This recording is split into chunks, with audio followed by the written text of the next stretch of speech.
ছোট মেয়ে শ্বশুরবাড়ি থেকে এসে আমায় বলল, আর পারি না মা, সংসারে এত কাজ, হাঁপিয়ে গেছি। মেয়ের মাথা টিপে দিতে দিতে বললাম, ওরা এত খাটিয়ে নেয়, তুই চুপচাপ সহ্য করে নিস কেন? একবেলা রান্না করতে হয়, গরমে রান্না করতে ভালো লাগে? ঠিকই তো, এই গরমে রান্না করতে হবে না তোর, এখানেই থাক কয়টা দিন। স্বামী শ্বশুর শাশুড়ি নিয়ে ছোট্ট সংসার ঝিনুকের। কাজ বলতে শুধু রান্না করাটাই, তাও মন চাইলে করে, নাইলে নাই।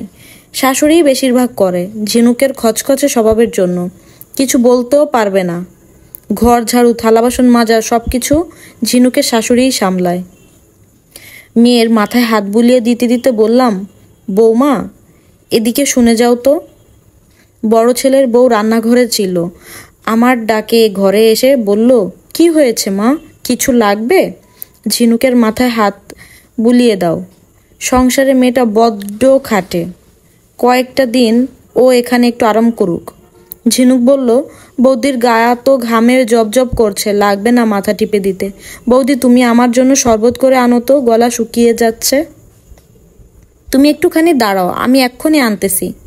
রাতে খেতে বসে দেখি দুপুরের তরকারি। বললাম, বৌমা দুপুরের তরকারি কেন, রাতে রান্না করনি কেন? মা রান্নার কাঠগুলো ঘরে তুলে খুব ক্লান্ত লাগছিল, আর রান্না করিনি। দুপুরেরটা গরম করেছি, ডিম ভেজেছি। আজকালকার মেয়েরা এতটুকুতেই নেতিয়ে যায়, মোমের পুতুল এক একজন। ঝিনুক মাছ ভাজা পছন্দ করে, ফ্রিজে বড় মাছ রাখা আছে, ভালো করে ধুয়ে ভেজে দাও তো। বৌমা গেল মাছ ভাজতে। মেয়ের মাথায় হাত বুলিয়ে দিয়ে বললাম, আরাম করে থাক, যা লাগবে তোর বৌদিকে বলবি, কোনো কাজ করতে হবে না তোকে। একমাত্র মেয়েটাকে খাটিয়ে নিয়ে নিয়ে শেষ করে দিয়েছে।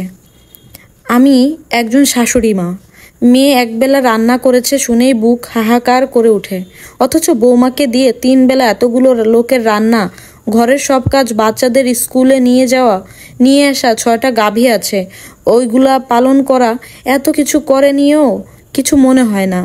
মনে হবেই বা কেন? বৌমা তো আমার মেয়ে না, অন্যের মেয়েকে দিয়ে খাটিয়ে নেওয়া যায়, নিজের মেয়েকে দিয়ে নয়। বৌমা হলো ঘরের বউ, এসব করা তো তার দায়িত্ব, কিন্তু এসব দায়িত্ব আমার মেয়ের বেলা হলে সে ব্যাপার অন্য। বর্তমান সমাজে একটা দৃশ্যপট এটাই। আমাদের সমাজে এরকম অনেক আছে যারা নিজের মেয়েকে মাথায় তুলে রাখে আর ঘরের বউকে একদম চাকরানি মনে করে। নিজের মেয়ের কষ্ট দেখলে বুকটা হু হু করে ওঠে, তাই না? আর বাড়ির বউয়ের কষ্ট দেখলে কোনো কষ্টই মনে হয় না, বাড়ির বউ কোনো কাজকে কাজই মনে হয় না।